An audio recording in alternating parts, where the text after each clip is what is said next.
Olá, tudo bem? Eu sou Cristina Pereira Vicelli, sou estudante, pesquisadora, entusiasta da questão de gênero, de economia feminista. Eu estou desenvolvendo uma pesquisa sobre tributação e gênero no programa de pós-doutorado, junto com o professor Robert, e além disso, eu sou economista do DIES, o Departamento Intersindical de Estatísticas e Estudos Socioeconômicos, e estou realizando uma especialização em análise de gênero na American University. Esse é um assunto que eu sou apaixonada desde a graduação e eu espero que vocês também se apaixonem e entendam a importância da gente discutir políticas fiscais dentro da economia e entendam também o que é a economia feminista. Também faço parte do Núcleo de Estudos e Pesquisas o NECOFEM, da Faculdade de Economia, coordenado pela professora Daniela Kuhn, que está aberto, se vocês quiserem participar. E, então, vamos para a nossa aula. Estou aqui, vou compartilhar aqui a minha apresentação. Hoje a gente vai falar sobre a questão da tributação e desigualdade de gênero no Brasil, então é bastante importante que esse assunto esteja vinculado a todos os cursos, as disciplinas que tratam sobre a questão do Estado, a questão da tributação, porque é bastante relevante quando a gente vai falar sobre justiça tributária, que se entenda também que a sociedade ela é formada por diferentes aspectos e diferentes desigualdades estruturais, entre as quais a de gênero, certo? E, então, por que falar sobre a desigualdade de gênero e política tributária? Bom, a gente vai entender aqui nessa aula, e esse é o meu objetivo, de entender que a desigualdade de gênero ela é estruturante em todos os países do mundo. A gente vive numa sociedade patriarcal, né, e racista.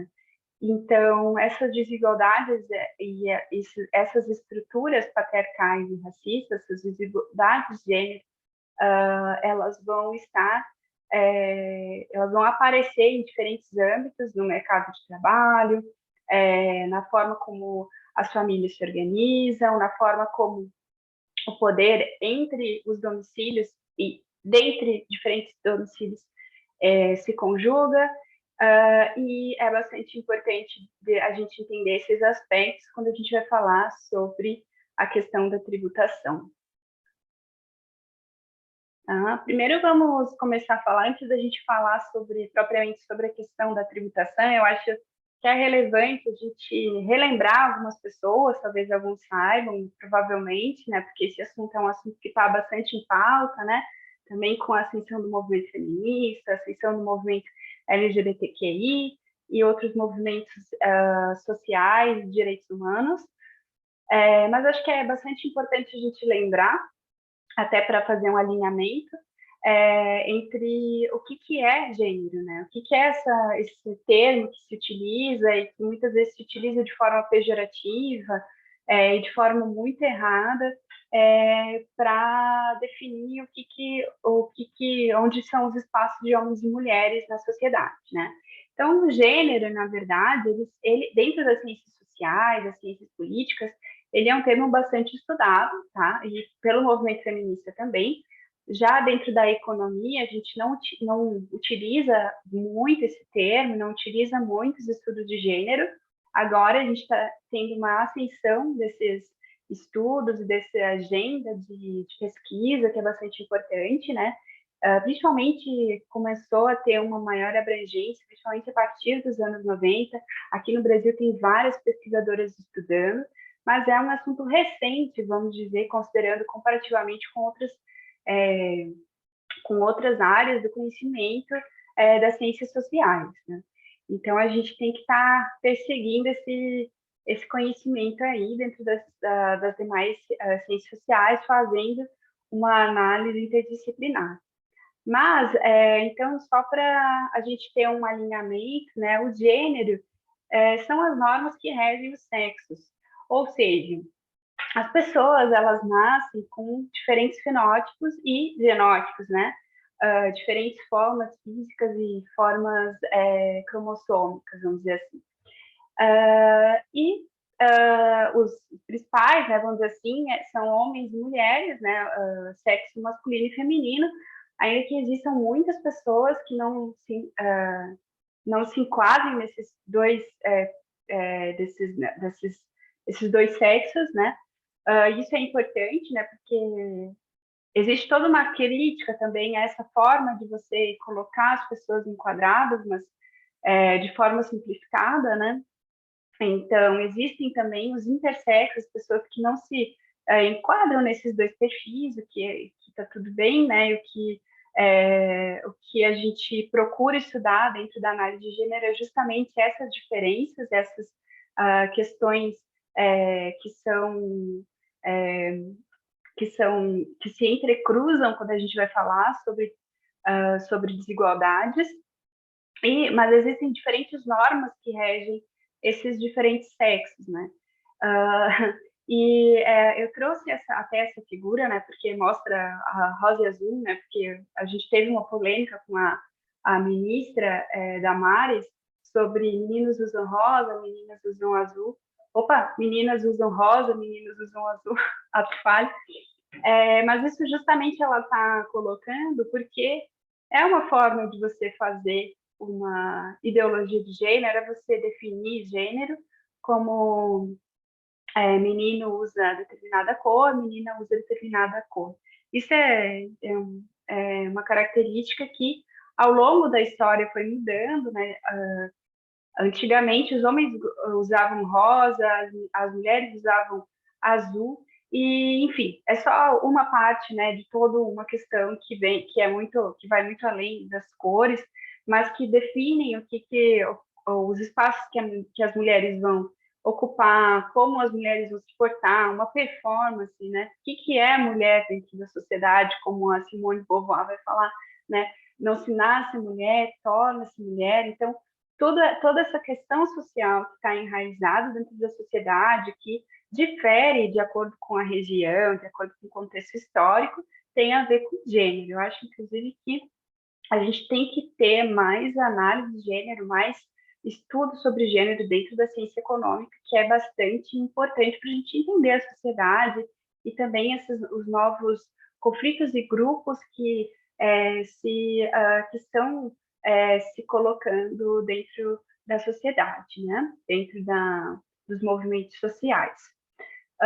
Como eu disse, né, é uma categoria histórica que está em constante mudança, inclusive em relação às cores, né, mas isso é só um exemplo, não só isso, né, mas é uma relação que é uma relação de poder. Define os espaços de homens e mulheres como espaços diferentes, e os espaços masculinos são hierarquicamente superiores aos femininos, e além disso a gente tem, além desses espaços serem hierarquicamente superiores aos femininos, a gente tem uma definição do que é espaço masculino e do que é espaço feminino. Então, a gente tem uma desigualdade horizontal e uma desigualdade vertical, certo? Isso vai definir os espaços tanto no mercado de trabalho, como as relações entre domicílios. A gente chama, dentro da economia feminista, da teoria da economia feminista, né, de poder de barganha dentro dos domicílios, né? As mulheres têm menos poder de barganha dentro dos domicílios que os homens, principalmente quando essas mulheres não estão no mercado de trabalho inseridas em ocupações que pagam um salário equivalente ou um salário que elas possam sobreviver de forma independente. E, além disso, né, toda a questão da violência doméstica e da violência, não só da violência contra mulheres, mas da violência contra pessoas que não se enquadram nesses padrões homem veste azul, mulher veste rosa, tá? Além disso, né, o movimento feminista ele vem pautando nas últimas décadas, principalmente em função do movimento negro.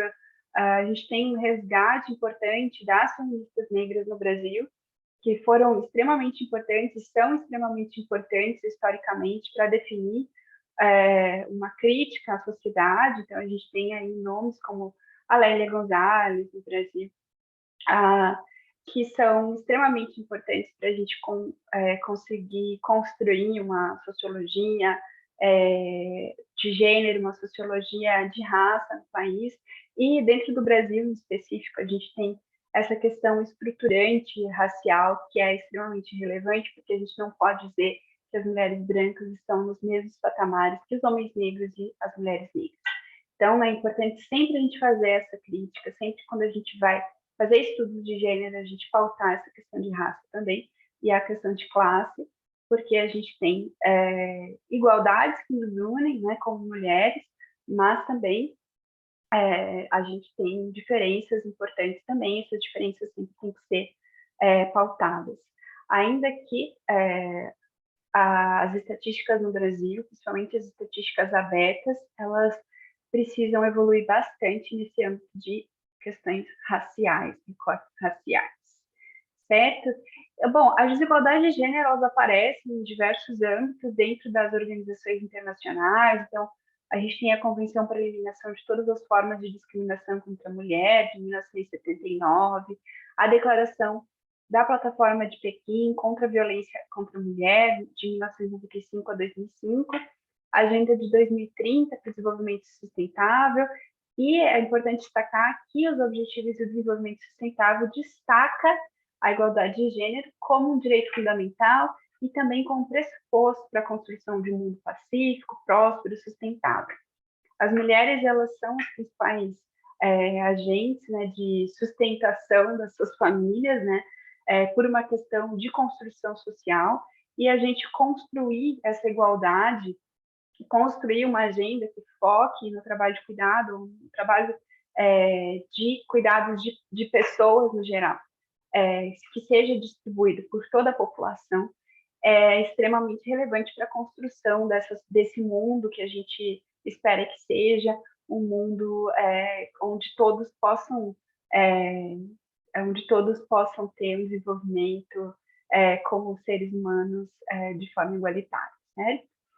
Bom, na América Latina a gente tem algumas estratégias, né, para o desenvolvimento e implementação regional do gênero, como marco de desenvolvimento sustentável, né, e eles vêm, essas estratégias, elas vêm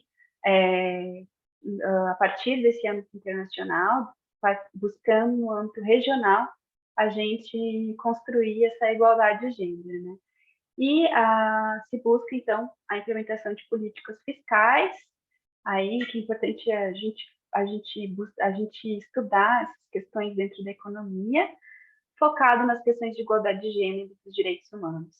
E, atualmente, a última, né, a reunião da Conferência Regional sobre a Mulher na América Latina e no Caribe, ela focou principalmente na questão da pandemia da Covid-19, dos impactos que essa pandemia teve sobre as mulheres e como a gente pode fazer para mitigar essas desigualdades e os efeitos das crises na vida das mulheres.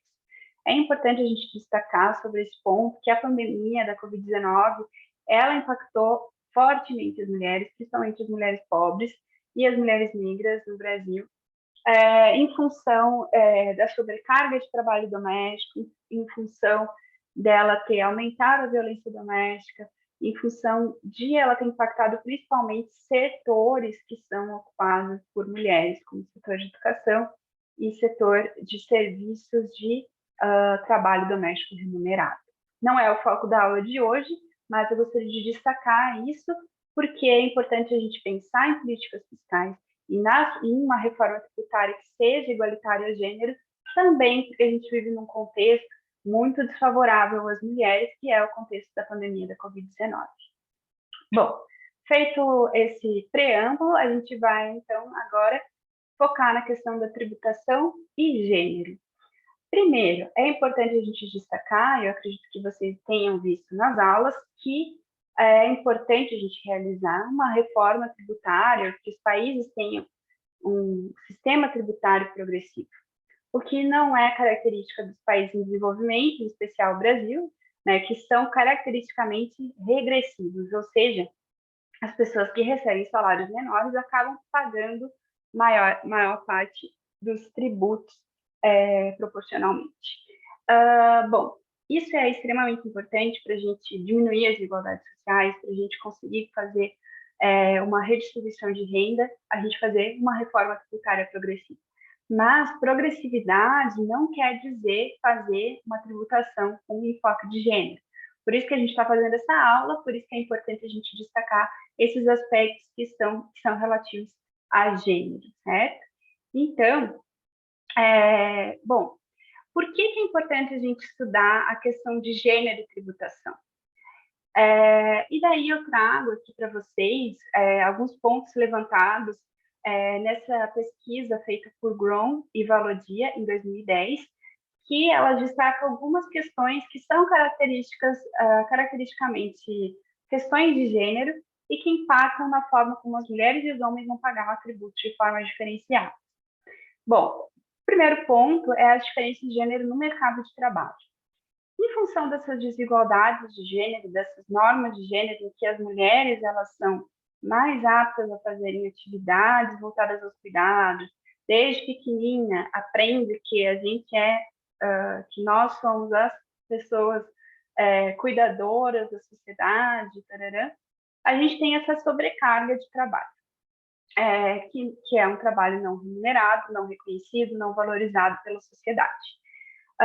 E isso tem um impacto importante tanto nos lugares que a gente vai ocupar no mercado de trabalho, que a gente vai receber menores remunerações, como também de como esses lugares no mercado de trabalho eles vão ser caracteristicamente mais vulneráveis, com maior vulnerabilidade, maior informalidade, com menores remunerações, com menor tempo de trabalho para o mercado. Isso vai fazer com que tenha um impacto importante em todas as mulheres sobre a renda.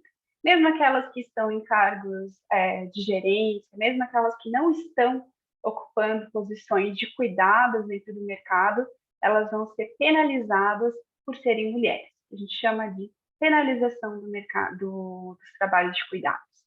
Então, isso estatisticamente a gente pode comprovar, em todos os países do mundo é assim, mesmo nos países nórdicos, onde a gente tem um bom estado de bem-estar social, as mulheres elas realizam mais tarefas domésticas que os homens, porque a gente vive nessa sociedade estruturalmente patriarcal e porque a gente vive numa sociedade em que esse trabalho não remunerado não é valorizado, não é reconhecido como trabalho, apesar de vários avanços que a gente tem, inclusive dentro das estatísticas de trabalho. A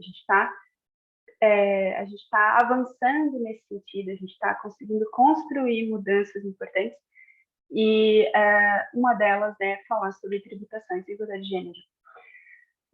Outra questão, então, importante é a questão da maior participação feminina nas atividades domésticas não remuneradas, como eu já coloquei, e também as diferenças de consumo entre domicílios chefiados por homens e mulheres e também entre gêneros. Bom, aqui a gente tem normas de gênero, tá?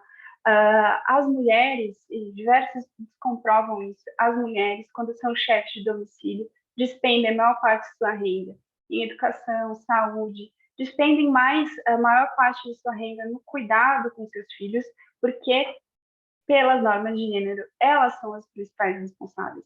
E os homens, por outro lado, eles despendem a maior parte da sua renda em consumo de ativos, em consumo de bebidas, fumo, proporcionalmente, né, do que as mulheres.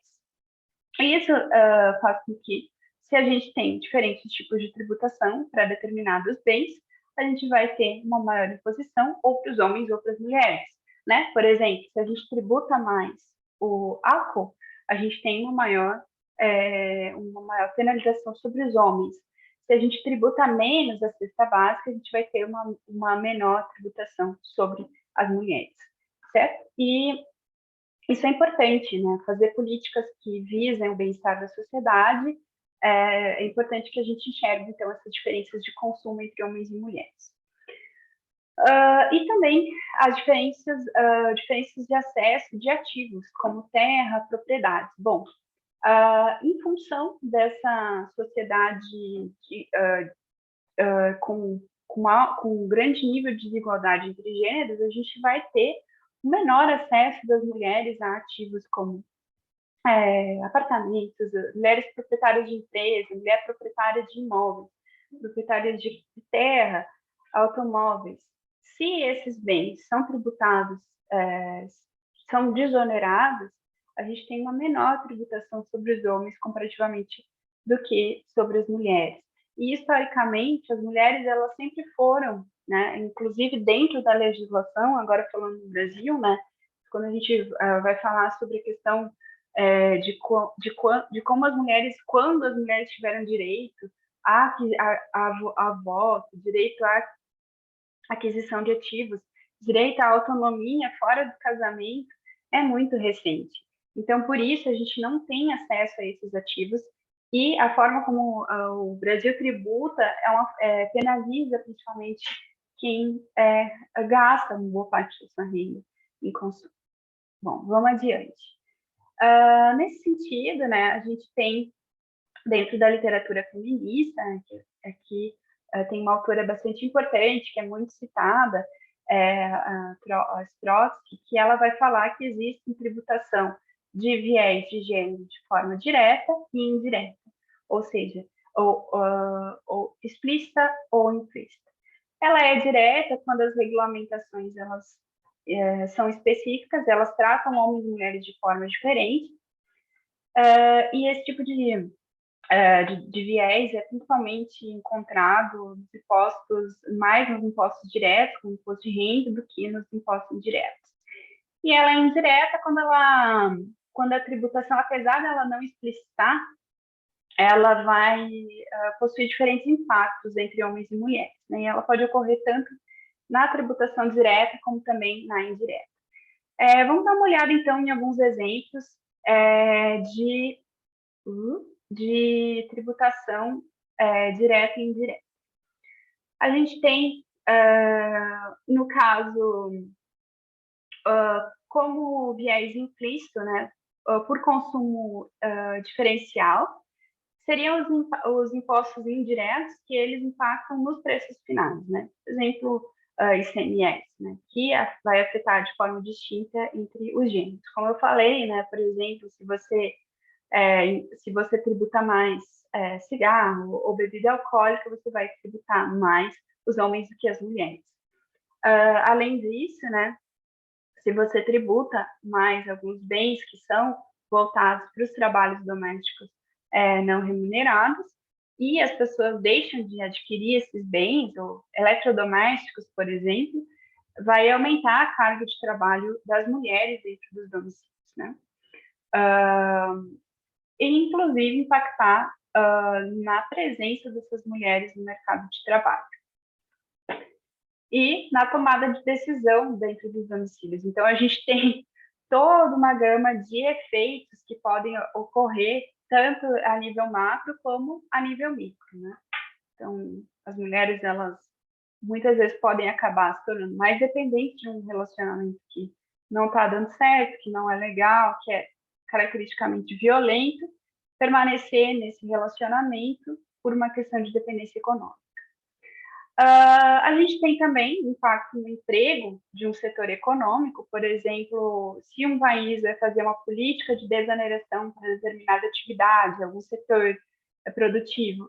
Isso é bastante característico no Brasil, quando se faz, por exemplo, desoneração de determinada atividade industrial, que emprega principalmente homens, desoneração do setor automotivo. Um exemplo que foi bastante característico em todo o período do Brasil, acho que a gente incentivou muito da industrialização do Brasil, acho que a gente incentivou bastante esse setor automotivo, né? Mas é um setor que emprega principalmente homens, né? Cerca de 70% da força de trabalho metalúrgica. Eu sei porque eu trabalhei, eu sou assessora sindical, eu trabalhei com metalúrgica, então é masculina. Se você incentiva esse setor através de uma desoneração de impostos, ao invés de incentivar o setor de educação, setor de saúde, incentivar setores que têm maior empregabilidade feminina, você está incentivando, fazendo uma política tributária com viés implícito de gênero. E, além disso, né, pela carga tributária de bens e serviços básicos, né, que são esses bens, por exemplo, cesta básica, bens voltados à a saúde da família, remédios, medicamentos que, em geral, as mulheres despendem maior parte da renda do que os homens, comparativamente. Então, a gente vai ter essa maior oneração sobre as mulheres do que os homens. Bom, além disso, né, a gente tem os vieses explícitos de gênero, eu acho que como eu disse, esses vieses explícitos, eles são principalmente, a gente pode compreender, a gente pode visualizar, principalmente nas declarações de imposto de renda. Então, por exemplo, se a gente vai fazer uma declaração, se a declaração individual, se ela tem diferentes normas para renda laboral, para renda derivada de um negócio familiar, como as mulheres elas estão, por exemplo, a desoneração sobre determinada atividade formal, como elas estão mais em setores informais, elas não vão ser beneficiadas, ou um negócio familiar, como elas não são donas, como nós não somos donas de negócios, não somos donas de empresas, a gente também não vai receber essa desoneração. Na declaração conjunta, a gente tem alguns vieses, por exemplo, se a declaração é feita em conjunto, né, pelo casal, e se essa forma de declaração conjunta ela vai beneficiar um dos integrantes, principalmente o homem, né, que recebe maior renda, isso pode fazer com que a mulher crie um desincentivo para a mulher se inserir no mercado de trabalho, se inserir em uma posição formal no mercado de trabalho. A gente também tem, dentro das declarações individuais, as deduções fiscais por pessoas dependentes, então o homem pode colocar a mulher como dependente, e isso faz com que ela também se desincentive a participar de algumas atividades, principalmente em setores formais da economia. Isso também acontece nas declarações conjuntas, né? E as taxas diferenciadas entre a renda do trabalho e rendimentos financeiros, que inclusive acontece bastante no Brasil, né? Porque a gente não tem um imposto sobre lucros e dividendos, né? E isso beneficia principalmente os homens, porque eles são os principais detentores de ativos. Em relação ao viés de gênero, nos tipos de declarações de pessoas físicas, né, realizadas de maneira conjunta. Isso a gente tem diversos formatos, né, de tributações, é importante a gente destacar, né, que, por exemplo, a tributação familiar acumulada, que seria a soma da renda de todos os membros da família, que estão todos os membros da família possuem a mesma alíquota das pessoas que são solteiras. Isso faz com que as famílias solteiras, né, as famílias monoparentais ou as famílias unipessoais, elas têm uma sobrecarga, né, de tributação em relação às demais famílias.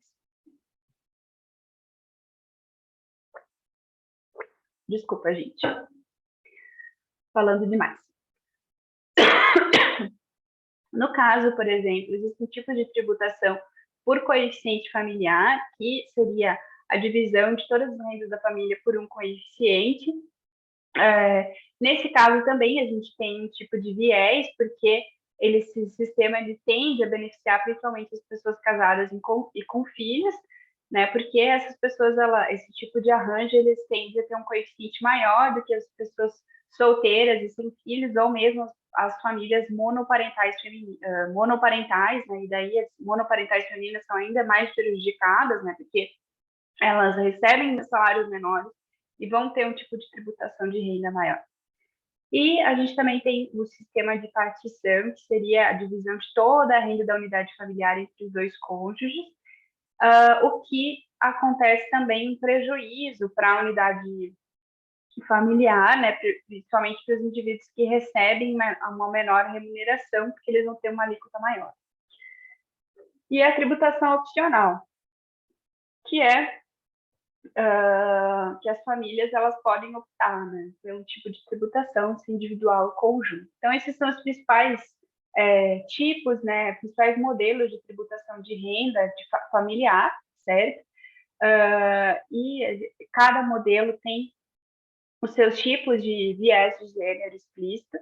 O modelo que seria prejudicaria mais as mulheres são esses modelos de tributação conjunta, porque as mulheres elas acabam se desincentivando a entrar no mercado de trabalho, e também esses modelos de tributação, como no Brasil, que desonera alguns tipos de atividades, principalmente as atividades do setor, as atividades perdão, determinadas rendas, principalmente a renda proveniente de ativos. Bom, alguns exemplos, né, de políticas tributárias com viés de gênero na América Latina. A gente tem as deduções em função de filhos menores ou com incapacidade no Equador, Uruguai e Argentina, que é bastante importante essa dedução, né, de filhos menores, ainda que a gente vai ter um viés sobre as famílias que não têm filhos, né? Então, as mulheres sem filhos, as famílias unipessoais, elas não vão ter essas deduções, né? Além disso, né, a gente tem também essa possibilidade de alentar a participação das mulheres no mercado de trabalho, né, em função de que elas vão acabar permanecendo no município para cuidar dessas pessoas. A gente também tem as deduções de pagamento de impostos a pessoas na contratação de trabalhadoras domésticas remuneradas e de cuidados, que a gente vai ver também uma das sugestões que vai aparecer para uma reforma tributária com viés de gênero no Brasil. E é positivo na medida que incentiva a formalização de trabalhadoras domésticas, mas, por outro lado, a gente tem também um viés de classe aqui, né? Porque, na medida que os domicílios que são contratantes de trabalhadoras domésticas são os que possuem maior remuneração, então a gente tem uma possibilidade de regressividade tributária nessa forma de implementação. E na Costa Rica, a gente tem um imposto de renda que permite a dedução do imposto por filhos e por cônjuge, que é parecido também com esse do Equador, Uruguai e Argentina, que também existe esse outro lado, né, que se a gente for fazer uma dedução por cônjuge, vai desincentivar as mulheres a participar do mercado de trabalho em atividades, principalmente atividades formais. Bom, partindo então para o Brasil, o professor Robert e também o João Batista Conceição, a gente escreveu um artigo sobre tributação de gênero no Brasil, né? E a gente investigou se a forma como o Brasil tributa, ela vai ter um impacto sobre a desigualdade de gênero no país. Então, a gente investigou tanto a tributação direta quanto a tributação indireta. Esse artigo ele foi uma iniciativa do Instituto de Justiça Fiscal, que possui diversos trabalhos muito legais sobre questão tributária e sobre a questão da tributação de gênero, e ele foi organizado pela Maria Regina Paiva, que também é colega de núcleo de pesquisa em economia feminista, que é uma mulher incrivelmente maravilhosa e ótima entusiasta e pesquisadora nessa área de gênero também, além da questão da tributação, tá? Vou parar de ficar rasgando seda para Maria Regina, mas, enfim, é justo porque, de fato, é verdadeiro, tá? Mas, então, voltando aqui para a nossa pesquisa. A proporção de declarantes por sexo que a gente conseguiu, a partir dos dados da Receita Federal, em 2017, a maior parte das pessoas que declaram sua renda no país são homens, 57%, entre as mulheres a gente tem 43%. Isso porque as mulheres, elas recebem menores salários e, por conseguinte, elas são mais desoneradas, elas estão naquelas faixas menores de rendas, onde não paga a tributação direta, certo? E, além disso, a gente tem, entre a proporção de bens declarados por sexo, aí a gente vê aquela questão lá do início, né? Quando a gente falou que os homens, eles são mais, proporcionalmente, eles têm maior acesso a ativos. Isso a gente consegue enxergar nesse gráfico que Os bens e direitos declarados por sexo no país, 63% foram declarados por homens e 37% somente por mulheres. Em contrapartida, se a gente for olhar as alíquotas efetivas pagas por homens e mulheres, por faixas de salário mínimo, a gente vai ver que as mulheres pagam em todas as faixas, com exceção das faixas maiores, de 80 a 160 salários mínimos, de 160 a 240 salários mínimos, mas depois disso também as mulheres pagam mais de 320 salários mínimos. A gente vai enxergar que a alíquota efetiva paga pelas mulheres é maior do que a dos homens, principalmente nas faixas intermediárias. Isso ocorre justamente em função da forma como o Brasil tributa, que onera principalmente o consumo e em relação a ativos e bens e a lucros e dividendos. E por conseguinte, vai onerar, e também a renda do trabalho. E, por conseguinte, então, vai onerar mais as mulheres do que os homens. Isso, então, em relação aos tributos diretos. Se a gente for olhar a tributação indireta, e daí essa pesquisa que a gente fez também corrobora com toda a literatura da economia feminista, economia de gênero, que eu levantei lá no início da aula, de que as mulheres, proporcionalmente, elas gastam a maior parte da sua renda em bens como habitação, alimentação, proporcionalmente mais, remédios proporcionalmente mais do que os homens, certo? E a gente utilizou, né, eu estou mostrando aqui no gráfico, de forma bem rápida, mas a gente utilizou para fazer essa análise a pesquisa de orçamento familiar, né, a última pesquisa de orçamento familiar, e aqui a gente está olhando só os domicílios chefiados por mulheres e os domicílios chefiados por homens. A maior parte dos domicílios chefiados por mulheres são os domicílios de baixa renda, comparativamente com os homens. Então, a gente tem esse viés, né, que proporcionalmente as mulheres vão gastar mais do que os homens em alimentação, em habitação, em remédios, em vestuário, do que os homens, que, por sua vez, eles gastam maior parte da sua renda em imóveis, em impostos diretos, em transporte, do que as mulheres. Né? Bom, a forma como o Brasil tributa esses bens indiretos, os tributos indiretos no Brasil, ele faz com que a gente tenha praticamente uma igualdade entre homens e mulheres na tributação, então, na carga tributária. Então, as mulheres, elas pagam, em geral, uma carga tributária em torno de 25,64%, se a gente considera todos os tipos de bens consumidos, e os homens 27,48%. Bom, isso porque a gente tem uma política de desoneração, tanto dos bens voltados para a alimentação, né? E a gente tem uma oneração maior sobre alguns tipos de impostos, sobre alguns tipos de bens, como, por exemplo, o transporte, como o fumo, né? Que vai onerar principalmente os homens. Então, a gente tem uma maior carga tributária entre os homens desses bens. E, além disso, as contribuições trabalhistas que os homens pagam são proporcionalmente maiores, porque eles estão em setores formais.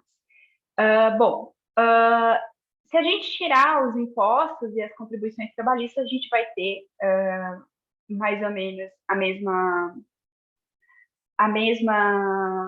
tributação, mesma carga tributária, então entre as mulheres 18,5%, entre os homens 18,76%.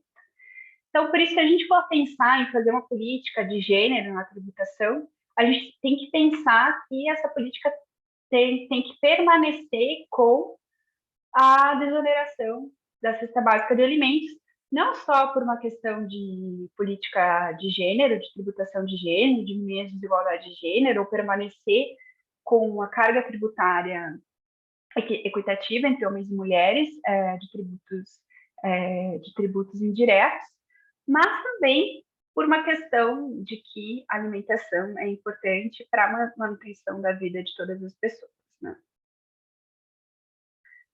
Bom, continuando, por fim, né, agora a gente está entrando no início da nossa aula, do fim da nossa aula, perdão. Existe um grupo de pesquisadoras que se intitulado Tributos a Hermes.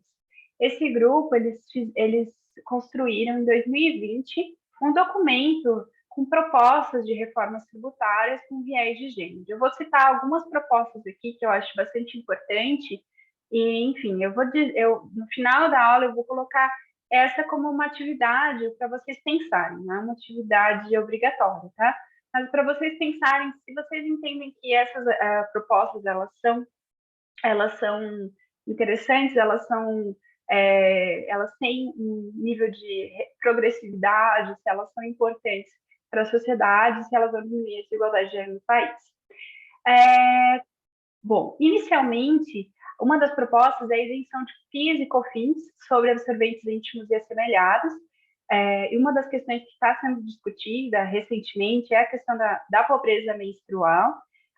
Os absorventes íntimos, eles são itens muito caros para uma família de baixa renda, principalmente, que não tem agora nem dinheiro para comprar uma cesta básica de alimentos, que ocupa mais de 60% do salário mínimo de uma família.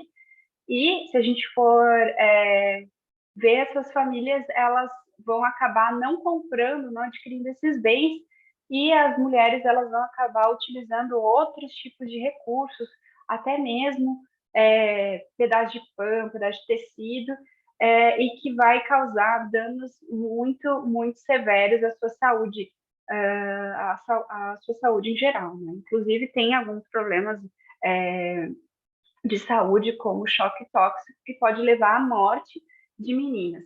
Mas não somente a questão da saúde física, mas também muitas meninas deixam de ingressar no mercado de trabalho, deixam de permanecer nas escolas por causa do não acesso a absorventes íntimos. Além disso, né, a isenção de PIS/COFINS e IPI sobre anticoncepcionais e a inclusão desses produtos como itens da cesta básica, que vem na mesma linha, né, de fazer uma política também de você conseguir fazer com que essas meninas elas tenham uma saúde reprodutiva, elas tenham planejamento familiar, que elas consigam acesso a esses recursos, a manutenção da desoneração de itens de cesta básica que eu levantei, que foi uma das conclusões que a gente chegou também no trabalho com o Instituto de Justiça Fiscal, a isenção de PIS e COFINS sobre medicamentos utilizados em reposição hormonal, a dedução no imposto de renda sobre valores referentes à contribuição previdenciária paga às trabalhadoras domésticas. Esse é um ponto importante, mas polêmico, né? Acho que tem os dois lados. E também, né, a isenção de imposto de renda, valores pagos a empregadores de trabalhadoras domésticas com despesas com educação, de pensão alimentícia, dedução do imposto de renda pessoa jurídica para empresas que contratam chefes de famílias ou mulheres negras e que tenham políticas de inclusão nos cargos de gestão. Então, aí já é um outro viés, a gente consegue fazer uma política tributária, né, para fazer com que de incentivo as mulheres a ingresso em posições de liderança, que é bastante importante e que o Brasil é um dos países vergonhosamente entre as últimas colocações, tanto na participação política de mulheres em cargos públicos, como também na participação dessas mulheres em posições de liderança nas empresas. Então, é uma forma de incentivar as empresas à contratação de mulheres, principalmente as mulheres negras. E a criação de programas nacionais com o objetivo de apoiar o desenvolvimento de projetos voltados ao afroempreendedorismo feminino.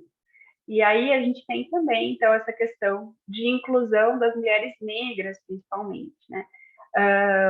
Bom, então, aqui algumas conclusões gerais sobre esse trabalho, outras conclusões eu já dei ao longo da nossa aula, né? Mas eu gostaria de reiterar que a questão da reforma tributária com viés de gênero é extremamente relevante, principalmente no contexto que a gente está passando, que é um contexto pandêmico, que tende a aprofundar a desigualdade de gênero, aprofundar a dependência das mulheres em relações abusivas, a violência contra a mulher e a dependência econômica das mulheres. E a reforma tributária, como foi citado, como a gente tentou buscar exemplificar ao longo dessa aula, ela é um importante instrumento tanto para diminuir as desigualdades sociais, como também para diminuir a desigualdade de gênero, e é um instrumento extremamente importante para ser utilizado atualmente, porque a gente tem um aumento da concentração de renda no mundo, a gente teve um aumento do número de super ricos, inclusive no Brasil. É uma preocupação que não é só daqui do Brasil, né? É uma preocupação que vários países do mundo estão tendo, não é de agora também, mas a pandemia aprofundou essas desigualdades e, portanto, é necessário que sejam feitas políticas para diminuir tanto a concentração de renda, como também, e por consequência, a concentração de poder.